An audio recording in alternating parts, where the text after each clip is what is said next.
구약성경 이사야서 5장 1절에서 7절까지 말씀을 보도록 하겠습니다. 구약성경 이사야서 5장 1절에서 7절 말씀입니다.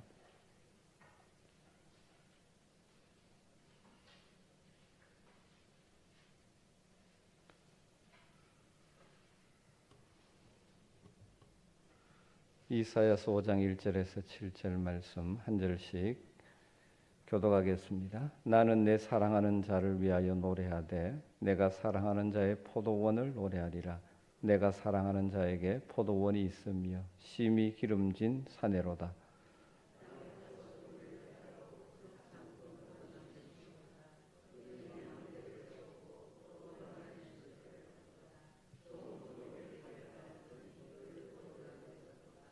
예루살렘 주민과 유다 사람들아 구하노니 이제 나와 내 포도원 사이에서 사리를 판단하라.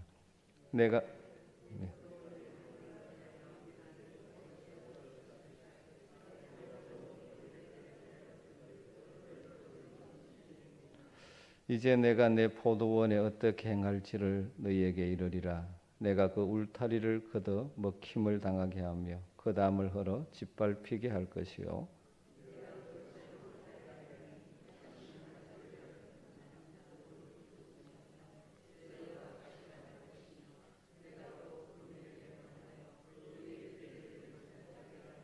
같이 읽습니다. 물은 만군의 여호와의 포도원은 이스라엘 족속이요 그가 기뻐하시는 나무는 유다 사람이라. 그들에게 정의를 바라셨더니 도리어 포악이요 그들에게 공의를 바라셨더니 도리어 부르짖음이었도다. 아멘. 종종 우리의 인생을 농사 짓는 것에 비유하기도 하죠. 땅을 엎어 갈아야 될 때가 있고, 농사하려면 파종해야 될 시기가 있고, 잡초를 뽑아야 될 때도 있고, 결국 마지막 추수와의 알곡을 곡간에 저장할 때도 있습니다. 물론 수확의 계절이 농부에게 있어서 가장 큰 기쁨의 시간이죠. 곡식이 잘 여물어 풍년이 들어 수확을 할 때 그 기쁨은 대단한 것입니다. 그러나 혹시 병충해나 태풍이나 이런 것들로 인해서 땀 흘려 수고하여 지었던 농사가 실패하게 된다면 어떨까요? 낙담, 좌절, 또 실망과 어둠의 그림자가 깊이 드릴 것입니다. 그래서 한 해 농사 짓는 것도 참 그러한데, 여러분 우리의 인생을 거기에 비유해 보면 한평생 우리의 삶에 어떤 인생의 열매를 맺고 있는가 하는 것은 굉장히 중요하지 않겠습니까? 내가 한평생 살아오면서 내 삶에 어떤 열매를 맺고 살아왔는가? 내 영혼의 창고에는 어떤 알곡이 쌓여 있는가? 오늘 이 밤에 한번 스스로 질문해 볼 필요가 있는 것 같습니다. 우리 주님 요한복음 15장 8절에서 말씀하셨죠. 너희가 열매를 많이 맺으면 내 아버지께서 영광을 받으실 것이요 너희는 내 제자가 되리라 말씀하셨습니다.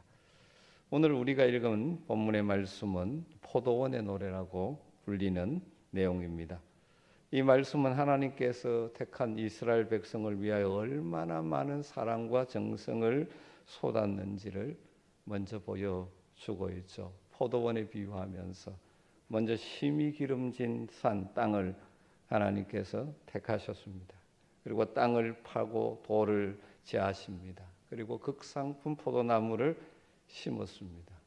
외부의 여러 가지 짐승이나 그런 공격으로부터 막기 위해서 망대도 세웠죠. 그리고 포도즙을 짤 수 있도록 틀까지 잘 갖추었습니다. 얼마나 좋은 이 포도원 환경입니까? 4절에 보면 내가 내 포도원을 위해서 행한 것 외에 무엇을 더할 것이 있으랴 그렇게 말씀하실 정도로 하나님께서 다 쏟으셔서 좋은 포도원을 만들어 주신 것이죠. 이 포도원은 바로 그 당시 이스라엘 유다 족속을 비유하는 것이라고 뒤에 나와 있지 않습니까? 원래 이스라엘 백성들은 애굽에서 노예 생활을 하던, 어떻게 보면 굉장히 별 볼 일 없는 민족이었죠. 좋은 품종의 포도나무가 아니라 거친 들판에 있는 들포도나무에 불과했습니다. 그런데 하나님께서 그들에게 놀라운 은혜로 그들을 건져 주시고 그들을 불러서 제사장 나라 거룩한 백성으로 세워 주셨습니다. 하나님의 영광스러운 백성으로 삼아 주신 것이죠. 다르게 굳이 표현한다면 질 낮은 들포도와 같은 것을 극상품 포도나무로 품종 개량을 해주신 것과 비슷합니다. 그래서 결국 젖과 꿀이 흐르는 땅 가나안 땅으로 인도해 주셨죠. 그리고 가나안 땅을 차지하고 있던 우상 숭배하던 가나안 원주민들을 몰아내고 그곳에 정착하도록 하나님께서 그 환경을 예비해 주셨습니다. 이 부분에 대해서 시편 80편 8절에 보면 이것을 이렇게 표현합니다. 주께서 한 포도나무를 애굽에서 가져다가 민족들을 쫓아내시고 그것을 심으셨나이다. 이 출애굽과 이 가나안 정착의 역사를 시편 기자는 그렇게 표현한 것이죠. 하나님께서 이스라엘이라는 포도나무를 가나안 땅에 심으시고 좋은 열매 맺기를 기대하고 계시고 계속해서 기다리고 계셨죠. 하나님이 사랑과 정성을 쏟고 좋은 열매 맺기를 하나님 기대하고 계신 것이죠. 여러분, 그 당시 예언약 백성 이스라엘만 그렇습니까? 이 시대에 새로운 하나님의 언약 백성인 우리 그리스도인들도 마찬가지지 않습니까? 우리는 과거에 그리스도 에베소서 표현대로면 그리스도의 밖에 있었고 하나님의 언약과 상관없는 자들, 소망이 없는 자들, 하나님이 없는 자들이었습니다. 어떻게 보면 다 들포도나무 같은 자들이었죠. 본성이 부패하고 타락하여 좋은 열매 맺기를 기대할 수 없는 존재. 그러나 하나님께서 놀라운 은혜를 우리에게 부어주셨습니다. 그 아들 예수 그리스도의 십자가의 보혈로 우리를 정결케 하시고 구원하시고 참 포도나무 대신 예수님께 접붙임 바 된 인생, 그래서 좋은 포도나무 열매를 맺을 수 있도록 우리에게 복을 주셨습니다. 하나님뿐만 아니라 우리를 살피시고 때를 따라 우리를 도우시고 우리의 삶의 이런저런 것들을 통하여 우리에게 훈련시키시면서 우리의 삶에 좋은 열매 맺기를 하나님은 기대하고 계시는 것이죠. 그리고 우리 주변에 좋은 믿음의 동료들을 만나게 하셨습니다. 여러분, 이 모든 것이 내가 한 것이 아니라 하나님의 은혜로 우리에게 주어진 놀라운 은혜죠. 이 은혜를 제대로 아는 자라면 우리의 삶에 주님이 기대하시는 열매들을 맺어가야 하지 않겠습니까? 이런 은혜를 받은 자들이 어떻게 살아야 됩니까? 하나님의 택한 백성답게 이 포도원에 비유한다면 극상품 포도를 맺는 것이 정상이고 하나님의 기대에 부응하는 것이죠. 그런데 실제로 이사야 시대 이스라엘 백성들은 그러하지 못했죠. 그래서 이렇게 책망하면서 경고하고 계시는 것이죠. 4절에 이렇게 말합니다. 내가 좋은 포도 맺기를 기다렸더니 들 포도를 맺으면 없지 된 임인가. 좋은 포도 맺기를 그렇게 기다렸는데 결과적으로 지금 그들의 삶에는 들 포도가 맺혔습니다. 하나님께서는 모든 조건과 환경을 만들어 주셨는데 들 포도를 맺었습니다. 하나님의 마음이 어떠할까요? 그렇다면 하나님 원하시는 극상품 포도는 무엇이고 들 포도는 무엇이겠습니까? 오늘 본문을 보면 7절에서 그것을 발견할 수 있죠. 무릇 만군의 여호와의 포도원은 이스라엘 족속이요 그가 기뻐하시는 나무는 유다 사람이라.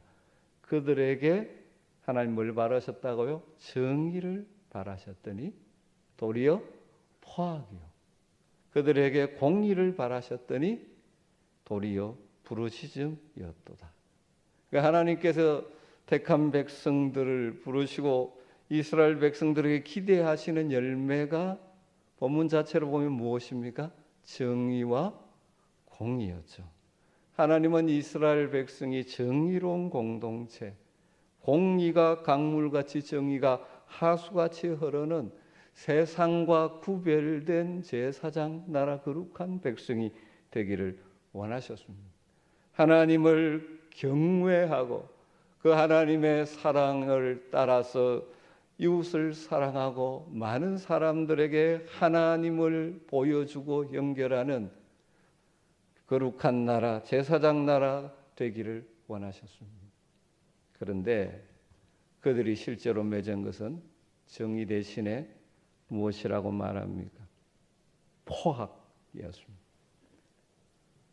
공의 대신에 부르짖음이었습니다. 그러니까 다르게 말하면 그 포악과 압제 때문에 여기저기서 못 살겠다고 고통하는 자들이 목소리가 끊이지 않는 사회가 되었다는 것이죠. 하나님의 왕으로 모신 자로서 하나님의 통치를 따라 그들의 삶의 현장에 정의와 공의가 있어야 되는데 힘 있는 자들이 그들의 힘을 가지고 그들의 욕망을 채우는데 삶으로 정의가 사라져버리고 많은 사람들이 고통당하며 소리 지르고 부르짖을 수밖에 없는 그런 사회, 그런 열매를 지금 이스라엘이 맺고 있다는 것이죠. 읽진 않았지만 그 뒤에 보면 돈 있는 사람은 가옥을 잇고 전토에 전토를 이었고, 그러니까 계속 부자는 땅을 누리고 집을 누리고 그 과정, 그리고 그 풍요를 가지고 방탕과 통로 속에 살고 가난한 자들을 더욱더 힘들게 만드는, 하나님 원하시는 나라가 아니라 정의가 사라지고 불의가 판치는 나라. 그래서 하나님은 그들을 심판하시겠다고 선언하죠. 그래서 8절 이후에 화 있을진저, 이런 자들 화 있을진저 하면서 강력하게 6번이나 화 있을진저라고 경고하고 계시는 것입니다. 왜 이스라엘 백성들이 이렇게 되었을까요? 가장 근본적인 원인, 나타나는 것은 그런 하나님이 기대하시는 것과 전혀 다른 포악과 이 백성들의 울부짖음이었다면 왜 그렇게 되었을까요? 가장 근본 원인을 저 뒤로 넘어가서 24절에 보면 끝에 이렇게 되어 있습니다. 그들이 만군의 여호와의 율법을 버리며 이스라엘의 거룩하신 이의 말씀을 멸시하였습니다. 그런 악한 열매들이 맺히게 되는 가장 근본 원인은 하나님의 말씀을 버린 것입니다. 거룩하신 하나님의 말씀을 멸시한 것이죠. 말씀의 권위를 존중하는 것이 아니라 말씀을 무시하고 버리는 것입니다. 그러니까 결과적으로 그러한 사회가 된 것입니다. 신명기서를 보면 모세가 마지막 이 가나안에 들어가기 전에 이스라엘 백성들에게 계속해서 당부하는 내용이 핵심은 무엇이냐면 하나님을 사랑하고 그래서 하나님의 말씀을 순종하며 준행하며 살아라 하는 것이 마지막 반복되는 당부였죠. 대표적으로 신명기 6장 5절에 너희는 마음을 다하고 뜻을 다하고 힘을 다하여 내 하나님 여호와를 사랑하라. 6절부터 9절에 너는 말씀을 내 마음에 새기고 자녀들에게 부지런히 가르치고 집에 앉았을 때든지 길에 갈 때든지 누워 있을 때든지 일어날 때든지 이 말씀을 강론할 것이며 내 손목에 메어 기호로 삼고 미간에 붙여 표로 삼고 집문설주에 기록하라. 자신이 말씀 안에 살고 자손 대대로 말씀을 가르쳐서 하나님을 사랑하고 말씀의 원리를 따라 살아가는 삶을 살아라. 그래 할 때 하나님께서 복을 주신다. 하나님께서 지켜주신다. 이렇게 말씀에 순종하며 살 때 참으로 복 있는 나라가 되고 민족이 되고 인생이 된다. 그래서 신명기 28장 1절에 2절을 보면 네가 내 하나님 여호와의 말씀을 삼가 듣고 내가 오늘날 네게 명하는 그 모든 명령을 지켜 행하면 내 하나님 여호와께서 너를 세계 모든 민족 위에 뛰어나게 하실 것이라. 내가 내 하나님 여호와의 말씀을 순종하면 이 모든 복을 내게 임하며 내게 미치리니. 여러분, 하나님을 사랑하고 그래서 하나님의 말씀을 존중하고 그 말씀을 지키는 것이 참으로 복 있는 인생, 복된 열매를 맺는 인생을 사는 길이라는 사실입니다. 그래서 시편 기자가 우리가 너무나 잘 아는 대로 시편 1편에서 복 있는 사람은 오직 여호와의 율법을 즐거워하여 그의 율법을 주야로 묵상하는도다. 그는 시냇가에 심은 나무가 철을 따라 열매를 맺으며 그 잎사귀가 마르지 아니함 같으니 그가 하는 모든 일이 다 형통하리로다. 그렇게 노래하고 있는 것이죠. 그런데 이스라엘 백성들은 하나님을 사랑하지 않았죠. 우상에게 마음이 뺏깁니다. 하나님의 말씀에 존중하지 않습니다. 가볍게 여기고 심지어 멸시하고 저버리죠. 여기에서 문제가 생기는 것이죠. 이것이 모든 하나님의 백성의 삶의 문제의 근원이 되는 것이죠. 그래서 그들의 삶에 하나님이 심각한 경고를 하고 있는 것입니다. 그래서 오늘 말씀으로 다시 돌아보면 5절부터 하나님께서 어떻게 행하신다고 말합니까? 울타리를 다 걷어버리고 먹힘을 당하도록 하겠다는 것이죠. 들짐승이 와서 포도원을 짓밟게 만들겠다는 것이죠. 더 이상 돌보지 않는다는 것입니다. 가지치지도 안 하고 북을 돋아주지도 않고 찔레와 가시가 자라서 가시밭이 되고 비가 내리지 않아서 포도원이 황폐한 땅으로 변해버릴 것이라고 말씀하는 것입니다. 여러분, 이러한 문제에 대한 해결책은 무엇일까요? 이 말씀의 경고 앞에서 우리가 이런 삶이 되지 않기 위해서 우리가 어떤 마음의 자세를 가져야 할까요? 다시금 우리는 하나님을 사랑하고 하나님의 말씀을 무게 있게 여기고 존중하고 하나님 가까이 붙어 사는 그런 주의 백성들이 되기를 주의 이름으로 축원합니다. 여러분, 하나님 지금도 여전히 모든 것을 통치하고 다스리고 계십니다. 하나님께서 지켜주지 아니하시면 우리가 아무리 노력해도 우리의 모든 노력이 헛사가 될 것입니다. 하나님께서 보호해주지 않으면 우리가 수고하여 인생의 집을 쌓는다고 하는 모든 것들 다 헛것으로 돌아갈 것입니다. 그러기에 우리는 늘 하나님께로 돌아가야 돼. 하나님을 붙들어야 하는 것입니다. 하나님 오늘 이렇게 말씀하시죠. 내가 내 포도원을 위하여 행한 것 외에 무엇을 더 할 것이 있으랴? 내가 뭘 더 해줘야 되겠느냐? 그렇게 말씀하시면서 우리로 하여금 정말 하나님의 마음을 알고 하나님께로 돌아와 하나님 안에 가기를 원하고 계시는 것입니다.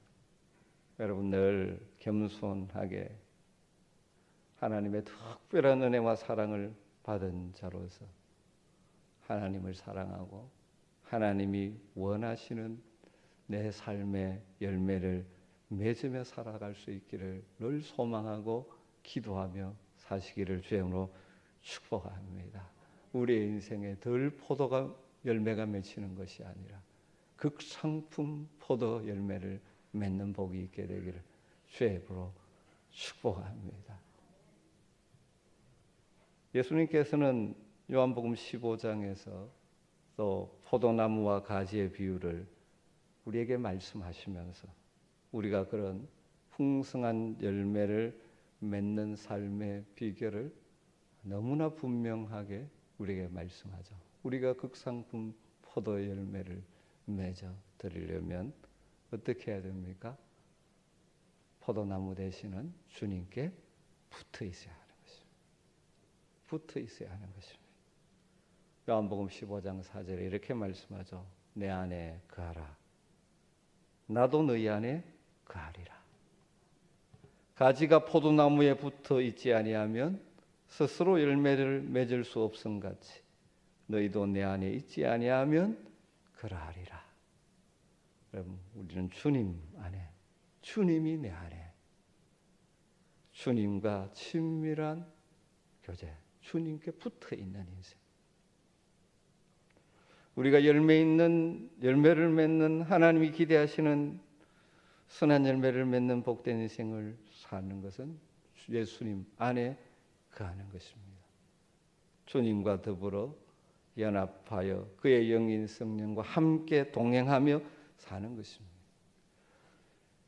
가지가 나무로부터 수분과 영양분을 공급받아야 열매를 맺듯이 늘 주님께 연결되어 있어서 주님이 공급하시는 다양한 은혜를 우리가 공급받으면서, 그래서 그 주님의 마음이 내 마음이 되고 주님의 뜻이 내 뜻이 되어 살아가면 자연스럽게 내 삶의 인격의 삶의 자리에 주님 닮아가는 열매가 맺히게 되는 것입니다.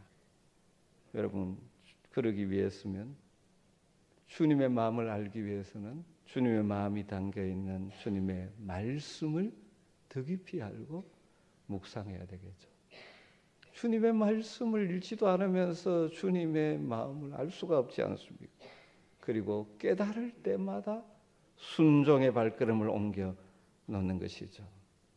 요한복음 15장 10절에서 11절에 이렇게 말합니다. 내가 아버지의 계명을 지켜 그의 사랑 안에 거하는 것 같이 너희도 내 계명을 지키면 내 사랑 안에 거하리라.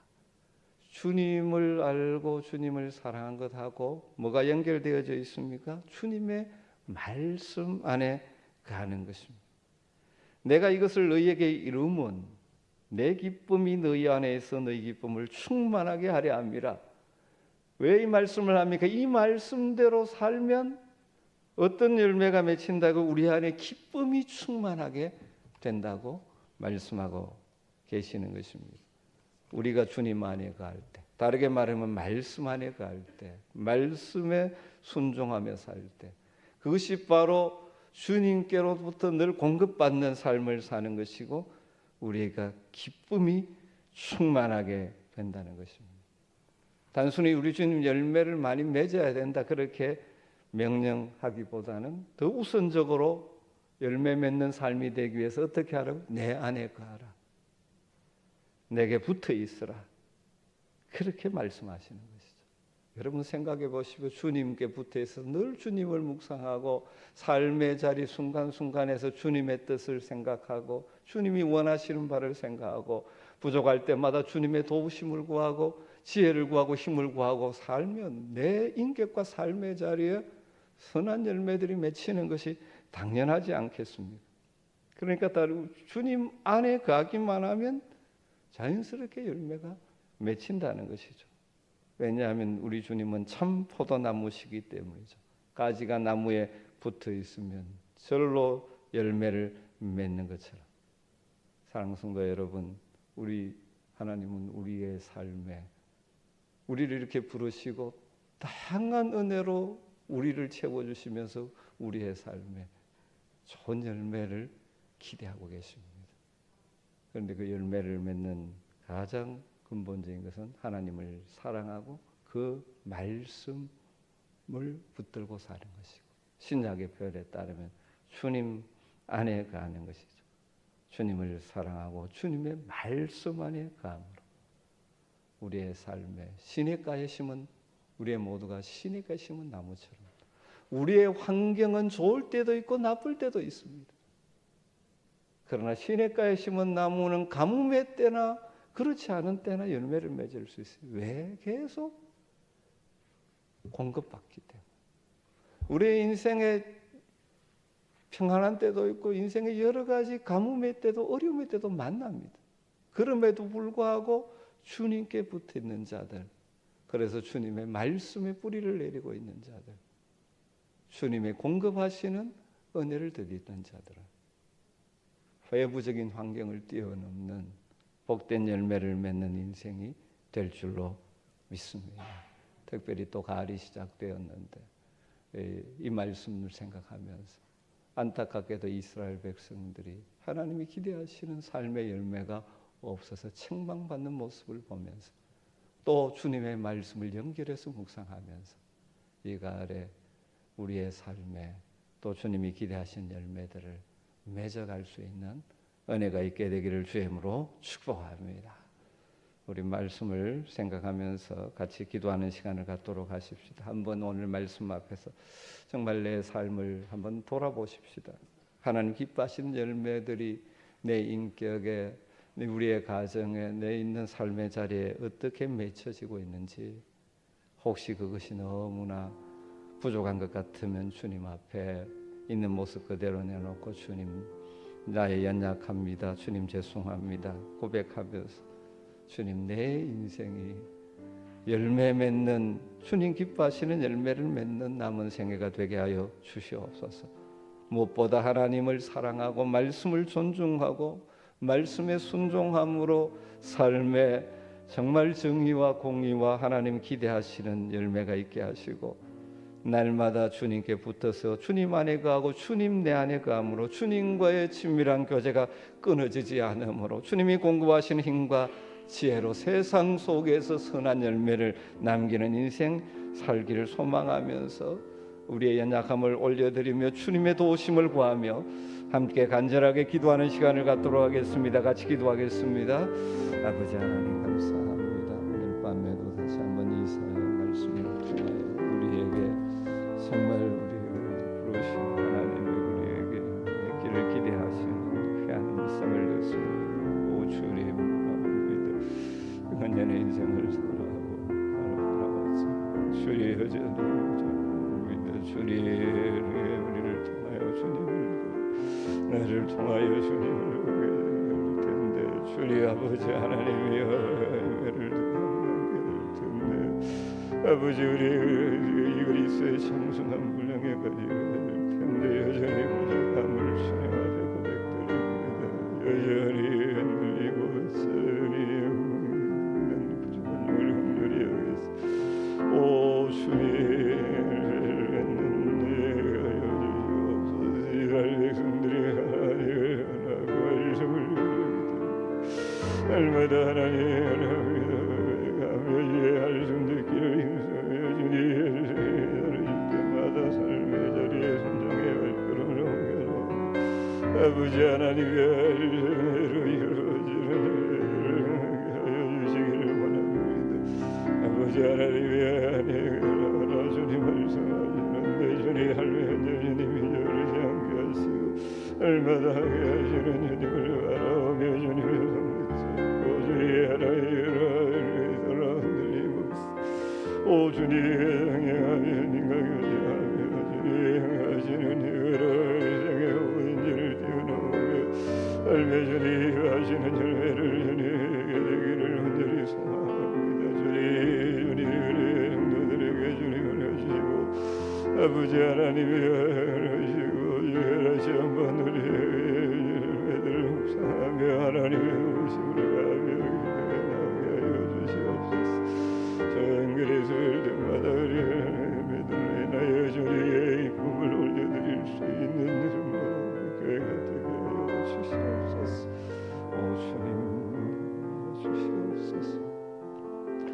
우리의 기도하는 심정으로 함께 찬양하십시다. 이 세상을 살아가는 동안에, 이 세상을 살아가는 동안에 나의 힘을 의지할 수 없으니 기도하고 낙심하지 말 것을 주께서 참 소망이 되심이, 하나님의 꿈이 나의 비전이 되고 하나님의 꿈이 나의 비전이 되고 예수님의 성품이 나의 인격이 되고 성령님의 권능이 나의 능력이 되길 원하고 바라고 기도합니다. 2절 찬양하죠. 주의 길을 걸어가는 동안에 세상에 거느지할 수 없으니 감사하고 낙심하지 말 것을 주께서 참 기쁨이 되시니 하나님의 꿈이 나의 비전이 되고 예수님의 성품이 나의 인격이 되고 성령님의 권능이 나의 능력이 되길 원하고 바라고 하나님의 꿈이 나의 비전이 되고 하나님의 꿈이 나의 비전이 되고 예수님의 성품이 나의 인격이 되고 성령님의 권능이 나의 능력이 되길 원하고 바라고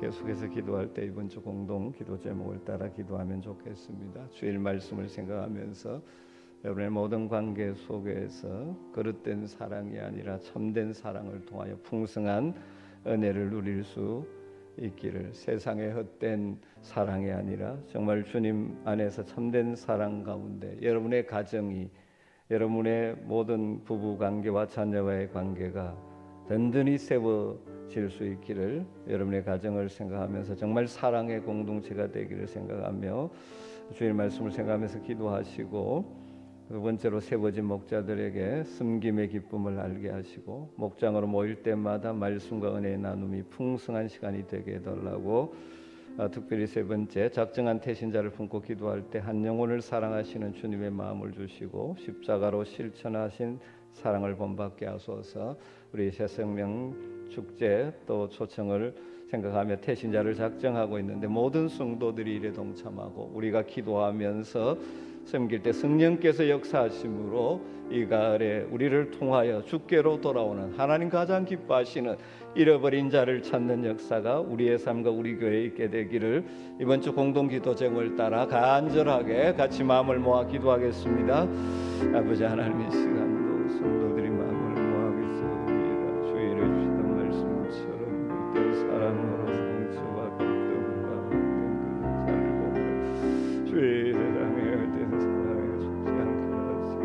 정말 아버지 하나님의 사랑을 받은 사랑에 응하며 정말 사랑으로 이웃을 하게 하여 주시기를 간절히 원합니다. 땅을 살다가 힘든 일, 어려운 일, 상처받는 일, 손해보는 일이 없는데 주여 어려우면서 그런 사랑으로 생각하지 않고 아버지 이 땅이 주의 아버지 가득 차는 이 땅을 긍휼히 여겨주시고 주의 영도들이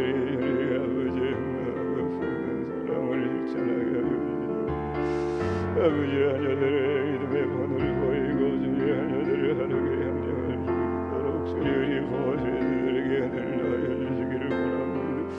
주님 다음 세대가 주의 하루를 하고 있는 우리의 주의 어린이들에게 하게 하시고 주의 사랑하는 주의 형제들을 통하여 주의 향이 아름다운 유한이 올라갈 수 있는, 하나님 올라갈 수 있는 여행 과정을 되게 하여 주시옵소서. 주의 영혼을 가정 가운데 어진 관계를 가정을 여기시고 주님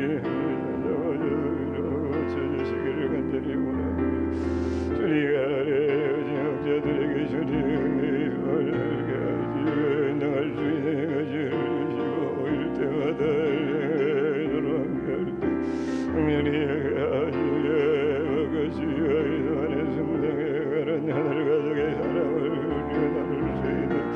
우리에게 확장들이 되게 하여 주시기를 간절히 바라고 소원합니다. 주의 가를 맞이하며 남는 동안 주의 저녁을 준비하고 주의 인자를 향하며 주의 앞에 올려드리며 함께 하나님 이뻐지는 생명 살리는 일에 주님 힘을 모으기를 원하는데 주님 하여 주시고 아버지 하나님의